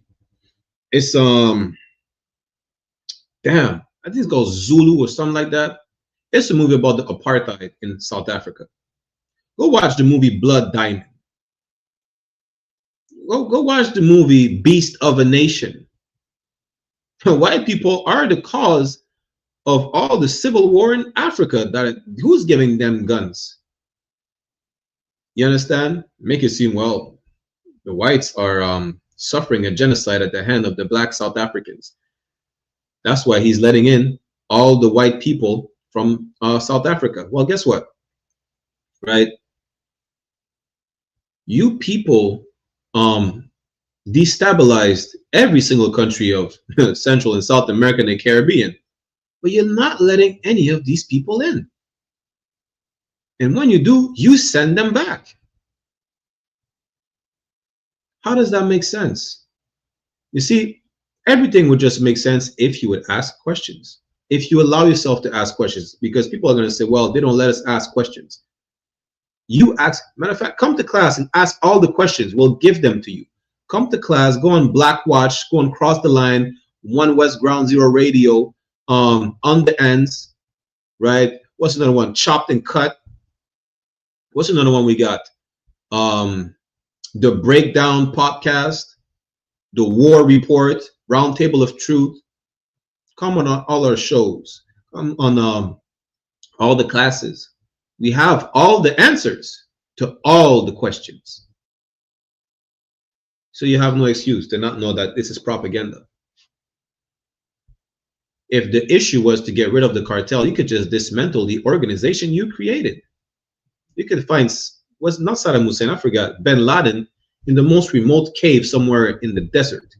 You can't find a cartel that is not even hiding. The white man is the goddamn devil the Bible speaks of. And that again, right? The serpent cast out of his mouth water as a flood after the woman. That's propaganda they're pushing against us. All sorts of lies. It don't matter what lies. They're white lies. It's a lie, you know. That he might cause her to be carried away of the flood. That's how he's going to destroy it. That's how he's going to turn everybody against us. Why? Because you're a super criminal. Because you're a savage. Because I forget, the French said something about the Mohawk people, but they just needed to be destroyed. So they made up something to destroy the Mohawk. You know, the father of gynecology, I keep forgetting his name. The father of modern gynecology experimented on black women during slavery. He did horrendous things to them on the pretense that, well, you know, they're kin to animals and they don't feel pain. Everything that's, listen, white people, the only thing you could believe about white people when they say this is that they're evil. If they tell you they're evil, believe them. Some video I put out today, some sodomite is saying there is no straight white man. Believe them. Whoever they say is white is on the Epstein list. Not that we care, just believe them. Everything that is negative about this people, believe them. It's going to make it easier for you. Why? Because if you really want to go down the rabbit hole, look for something positive about white people. Look, just look. You will find nothing. Nothing. It's not my personal opinion. Just search and call me when you find something. Don't tell me they brought civilization. They didn't. Don't tell me they brought morals. They're fighting to legalize pedophilia today, just like back in the days in the Greco-Roman Empire. So yeah, miss me with that. You understand? Don't believe anything the white man says unless he's saying something bad about himself. If he says that he's gonna unalive himself and the whole planet Earth, yes, he will. He would unalive death if he could. You know, Salakia, let's keep reading. Good night. Verse 16, which is what I was telling you earlier. You cannot stop the truth. Revelation chapter 12, verse 16, and the earth helped the woman. And the earth opened her mouth and swallowed up the flood which the dragon cast out of his mouth. Sidebar, to show you how dumb you are if you believe it's a real dragon. It went from a dragon to a serpent spewing water out of his mouth. I don't know if you paid attention. The dragon magically transformed into a serpent that spit water. This is not Pokemon. And they don't even spit water in Pokemon either. The point is, it's a metaphor. It's a sidebar, right? Now, the earth helped the woman. You can't stop the truth. The truth is always going to prevail. It's a simple Google research will show you who the biggest drug dealer is on the planet Earth. Historically speaking, it's always been our oppressor. Pablo Escobar had nothing on the crown of England. Nothing. You understand? Canada, the west coast of Canada decriminalized all the drugs. You could go to Vancouver today and buy crack, buy fentanyl, buy cocaine, buy heroin, buy all types of drugs. As long as it's a recreational amount, you will not get arrested. It's legal on the west coast of Canada. Damn, a devil opened up a shop. You see this, like we have weed shop today. He opened up a shop and was selling crack legally. Yeah, he was selling crack. He was selling fentanyl. He was selling everything. Now the Lord is not. God is not mocked. That devil died of an overdose. That is hilarious. The point is, our president, the biggest drug dealer. Canada legalized weed what in 2017. You know, Justin Trudeau. They're talking about making their own synthetic cocaine. They said, the hell with going to straight to the supplier. We're going to manufacture our own synthetic cocaine. Damn, how much of an evil bastard they are. You know, the point is, you can't stop the truth. You can't. And now for time's sake, I know I had a couple more verses, but for time's sake, I'm gonna give you let's go to Isaiah, right? Salakia. I'm being too long-winded. The point is, you can't stop the truth, and this is what you're going to have to do to avoid everything that is going to happen, because you will get destroyed with these people. You will. It's inevitable. I'm gonna show you how it's inevitable first, and then we'll go to Isaiah and back to Revelation, right? Let's go to Habakkuk chapter 2, verse what? Verse 2 or 3. Habakkuk chapter 2, verse 3. All these prophecies are coming to pass, and they are coming to pass. You can't stop it from happening. Habakkuk chapter 2, verse 3 says, for the vision is yet for an appointed time. That vision, that prophecy. You understand? They all came as visions. But at the end it shall speak and not lie. It don't matter if it's tomorrow. It don't matter if it's 5 years. Listen, our generation could die, and Christ is still coming back. Christ said coming back. That's how you know Christ is the nigga. He said, I'm coming back, and he ain't been back yet, but he's still coming back. You just don't know what time. But he's coming back. He's not defaulting on his word. You understand? For the vision is yet for an appointed time, but at the end it shall speak and not lie. Though it tarry, wait for it. They might sign a peace treaty tomorrow. Next week, 2026 is coming. You don't know what's going to happen. They're going to deactivate the nuclear warheads. Some of them, at least. And say, we reached a peace treaty. You know, we agreed to whatever the case is. Nobody's going to work on nuclear weapons or whatnot.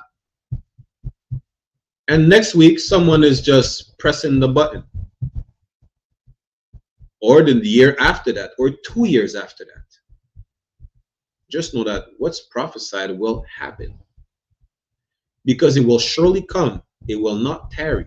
Meaning this. When was Christ told? Listen, Christ told the disciples, I'm coming back.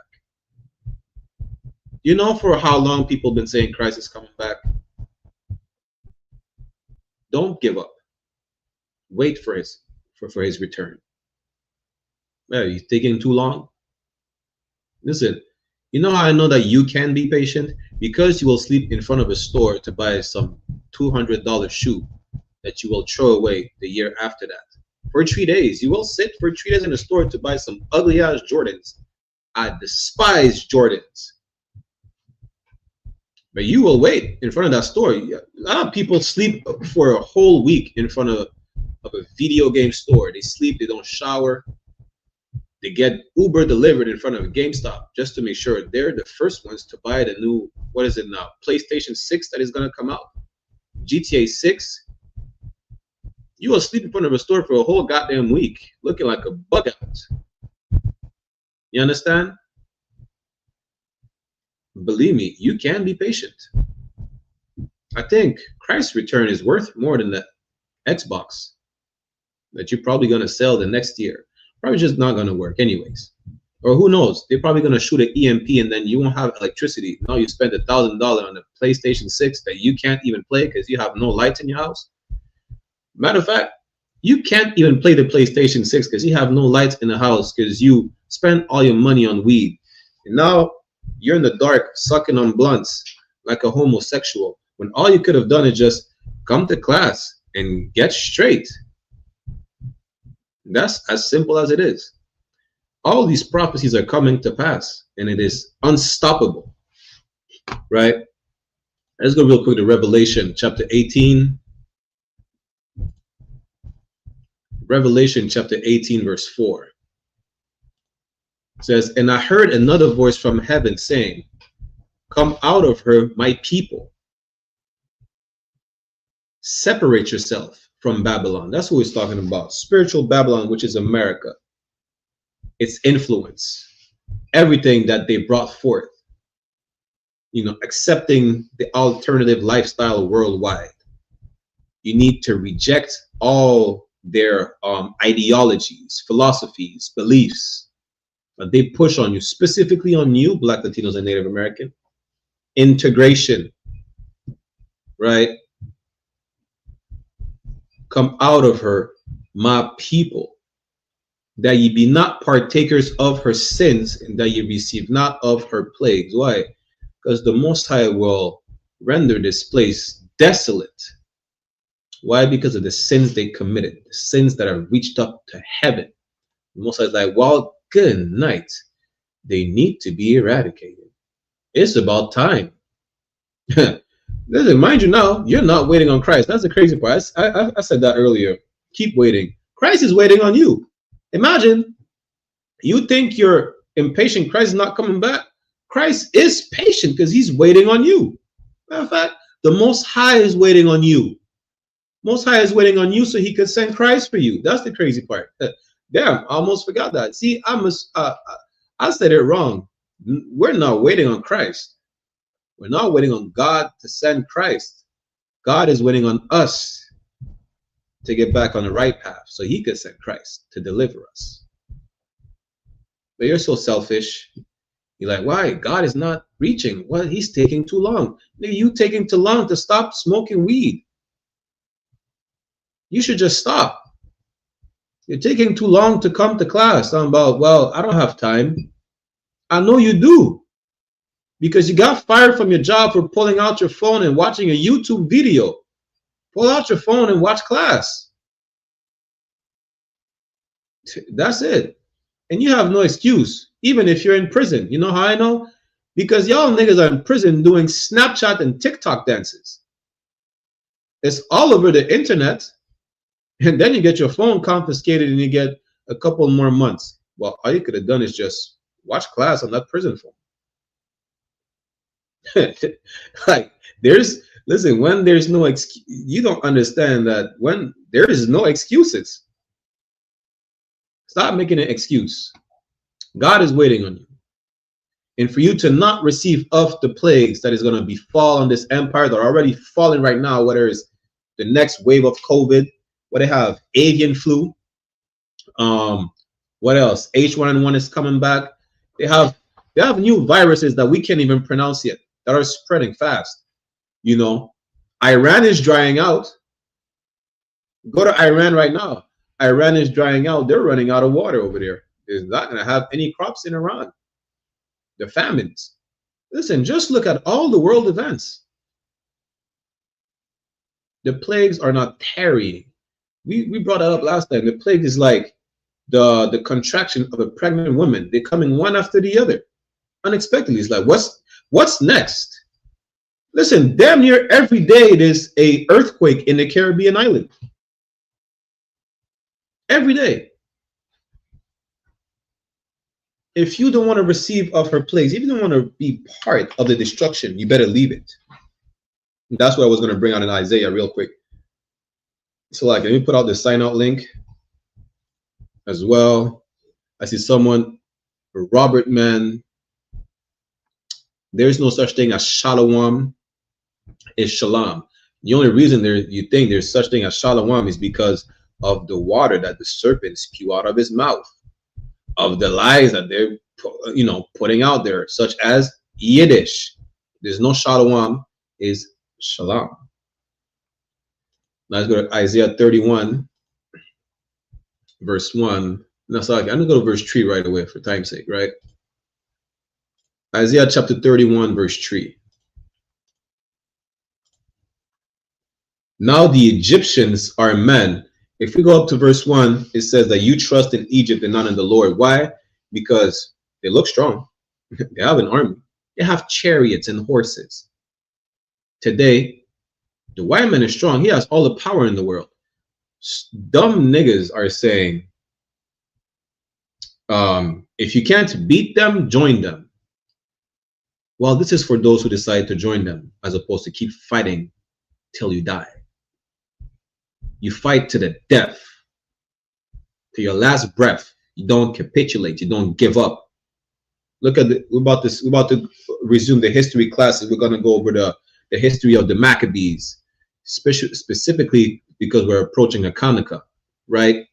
When the Greeks took us over, some of them, you know what they decided to do? They decided to join the Greeks. Others fought to the death. Why? Because they said we never eat pork. That's why. We will never be faggots. That's why. They said we will never turn our back against the Most High. We will fight to the death. Listen, the history of the Maccabees is one of my favorite. You see the amount of war and bloodshed. You see the movie 300 had nothing on the history of the Maccabees. Nothing. But this is a similar instance. Why? Because as opposed to fighting our oppressor, we decided to join them because they look mighty to us. Our people are really carnal. We're impressed because they have tanks and we have what? Nothing. Even the weapons that they provide for us to kill each other belong to them. So we think, how can we even fight them? Even verbally have a discussion, we're using their language. You see, that's how much of a slave mind was beat into you, to think that, well, you can't beat him at his own game with his own language. I know you can. You know why? Because I speak better than the average French person. I speak better than the English. The average English person in English is not my first language. I speak better Hebrew than any Jewish person because they don't speak Hebrew. They speak Yiddish and they say shalom, and shalom turn into shalom when it really is shalom. You understand? Isaiah chapter 31 verse 3. Salakia, being too long-winded. Not the Egyptians are men and not God. You're impressed by someone. What people say today, we all bleed red. Guess what? They bleed red too. They're not as powerful as they make you think they are. They're just regular men. The one has a Benz and you have shoes. And you're impressed by the Benz? No sweat. Guess what? The Benz will crash. And he will be nothing without the Benz. Don't judge a book by its cover. You're doing the total opposite and judging all the books by their covers. All these trees in the garden, you're judging them by their leaves. Why? Because you, let me put you like this, right? as you are the most favorite people of God on the face of the earth, the Most High has a favorite flower. So let me compare it to a slow-growing, flourishing lily. You're looking at all these trees, you know, and you're thinking these trees, especially in Canada or up north, right? Right before winter and fall, you think it's beautiful. The trees have green leaves, have yellow leaves, have orange leaves. These are dead. You think it's beautiful, but they're dead. The inside of the tree bark is rotting. But you're amazed that, oh, it's so colorful. You know, you're amazed. Damn. You want to join the rainbow community because you see all the colors on the rainbow flag, which really, we're gonna get into that next class. The rainbow belongs to us. They stole it. But you're amazed. You're amazed at everything you see. You're like a child. You're like a child. That's what you are. You know, oh, a big tank, a big gun. It's powerful. Mind you now, not only is empty, probably a toy, and it doesn't work. And the person behind it, you know, is I don't want to say it, is the most cowardly human being on the face of the earth. You understand? Even when it comes to fighting, guess what? The natives didn't lose the fight. They were poisoned, and then they were hit. You know, they were stabbed in the back when they were dying already from smallpox. That's what happened. The white man is such a sore loser. He lost the Vietnam War and started dropping napalm on the Vietnamese. Imagine that. The point is, you're looking at the people like, damn, they're so powerful. They could do whatever to us. We surely cannot win a fight. Guess what? It says, now the Egyptians are men and not God. They're really not as strong as you think they are. They don't have as much power as you think they are. You know why? Because the Most High, the Most High kill and make alive. That's it. The Lord is the Almighty, and He's not sharing His seat with anyone, especially not with this disgusting, filthy heathen. You understand? It's that simple. Stop putting your oppressor on the pedestal. If you stop looking at them with the illusion of grandeur that they have, you will understand that, well, really, it's an illusion. That's the crazy part. Imagine you believing in an illusion, which is really what it is. This is the only reason why you think so highly of your oppressor. Because you look at the illusion like it's real. But again, now the Egyptians are men and not God. We keep reading. And their horses, flesh and not spirit. Listen, that tank, that horse is going to rot away. It's going to get rusty. It's going to break down. And it's not going to be able to harm you. When Yahweh, it's like when the Lord shall stretch out His hand, both he that helpeth shall fall, and he that is hoping shall fall down, and they shall fail together. That's the point we just read in Revelation 18:4. And this is why the white man is wanting you to still believe in this illusion and still push propaganda to destroy you. Why? Because his empire is coming down, and he's bringing you down with him. Let's read that again. When the Lord shall stretch out His hand, both he that helpeth shall fall, and he that is hoping shall fall down, and they all shall fail together. You're going to be brought down with the white man if you don't want to separate from him. Mind you, the class is them or us. We read it earlier in 2nd Ezra, chapter 6, verse 10. The hand of man is betwixt the hand and the heel. There is no gray area. You cannot be lukewarm. You know, it's not a black or white issue. It's an Israelite versus Edomite issue. And it's really spiritual. Because they're winning the fight because we accept everything they tell us. We accept Christianity. We accept Catholicism. Damn, the white man will convert to Islam, take over Islam, and we're going to accept Islam. Hey, imagine that. Not that we're not accepting it, because we think it's the only way to fight white supremacy. The point is, you need to open your eyes and stop believing in the illusion. The American dream can only be achieved in the sunken place. Go watch the movie Get Out. In the sunken place, this is where you achieve the American dream. To be able to dream, you have to be asleep.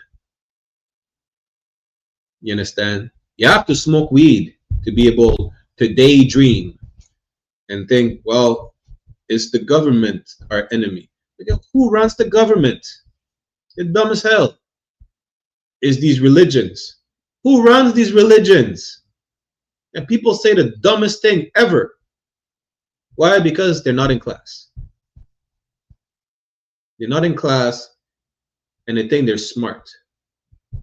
I don't care how, listen, people cheat in high school. You think they don't cheat in college? I don't give a damn about your certificate. And God doesn't either.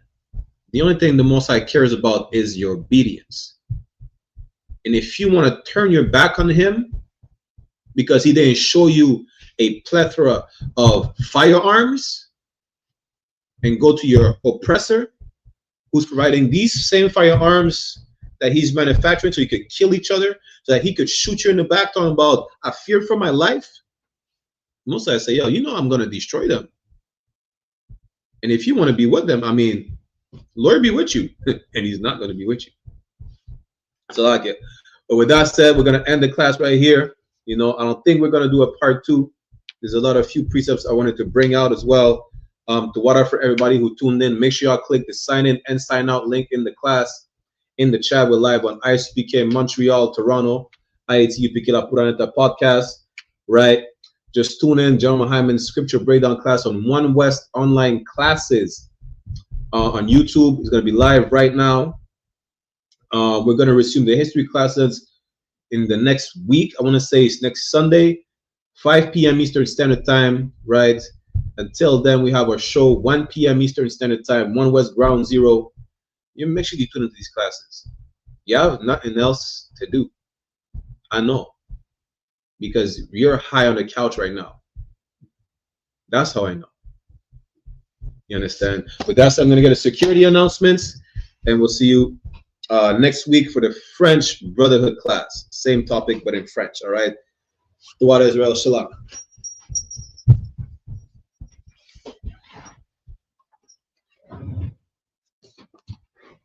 This is the I.S.U.P.K security announcements. We are the I.S.U.P.K, started out at 1 West 125th Street, Harlem, New York. Rule for new brother and sister. When a new brother or sister comes into the school, they're off limits for 6 months. They're to be saluted only. They're here to shed themselves of the world. If they need transportation, the teacher will arrange it. After 6 months, if a brother or sister has an interest in a particular person, he or she must get permission from the head to speak to a brother or sister. There is another 6 months in which the brother and sister will court each other. After the 6 month period, the brother and sister will get permission from the head to marry. Tithes, which is a commandment. Numbers chapter 18 verse 21 and Malachi chapter 3 verse 8 to 10. Means 10th in the Hebrew, ma'ashara. 10% of every penny of any increase the Lord gives you. Give to the Treasury Department a teacher. Priest fund, free will offering for priests, not mandatory, whatsoever amount you would like. Upcoming Holy Convocation. The next one, as mentioned before, is the Feast of Dedication, or Hakanaka in the Hebrew, which is the 25th day of the 9th month by the space of 8 days, which falls on Sunday, December 14th, 2025 for 8 days. You can read more about it in the book of 1 Maccabees chapter 4, verse 52 to 61. Reminder to all Akim and Aquatian to check the bulletin board in the hallway of their school. They have a physical location, and if anyone or any brother wants to be a trooper in the school, to start wearing all black boots, shirt, pants, headband, and scarf. With that, so we'll give a courtesy salute to the brothers and a courtesy salute to the sisters. Menavisual Imajam, which means to stand. We'll give a courtesy salute to the brothers. Menavisual Imajam Shabbat. Imajam Barak. Yahweh Bahasham Yahweh Shai Barakatam, meaning Yahweh in the name of Yahweh Shai bless y'all. Yajamata, which means hands down. Sar, which means to turn. So turning face the sisters will give them a courtesy salute as well. Menavisual Imajam Shabbat. Imajam Barak. Yahweh Shamar Alatan Bahashem Yahweh Shai, meaning Yahweh watch over y'all in the name of Yahweh Shai. Yajamata, class dismissed. Again, the water, everybody who tuned in, and we'll see you next time, Israel. Shalom. Check me out, dog. Roll the window up, man. The water.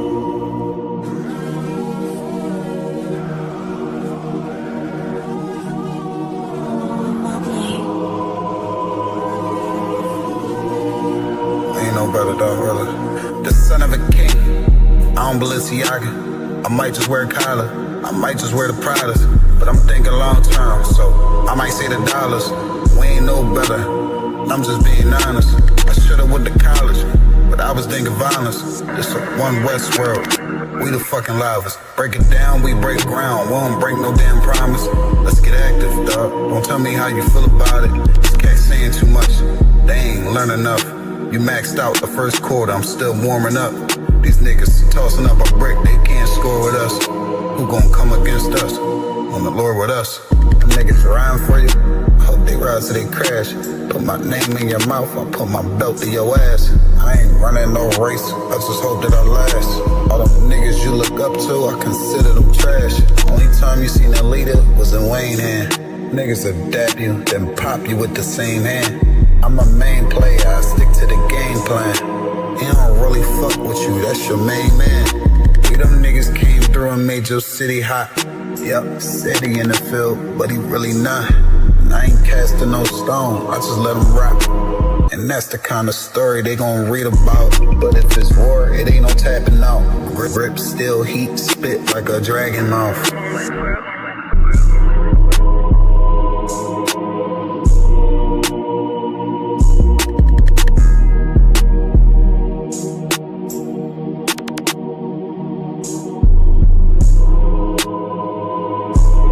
Hey, listen, brothers and sisters, man, if you like what you hear, hit the subscribe button, man. Subscribe to this channel.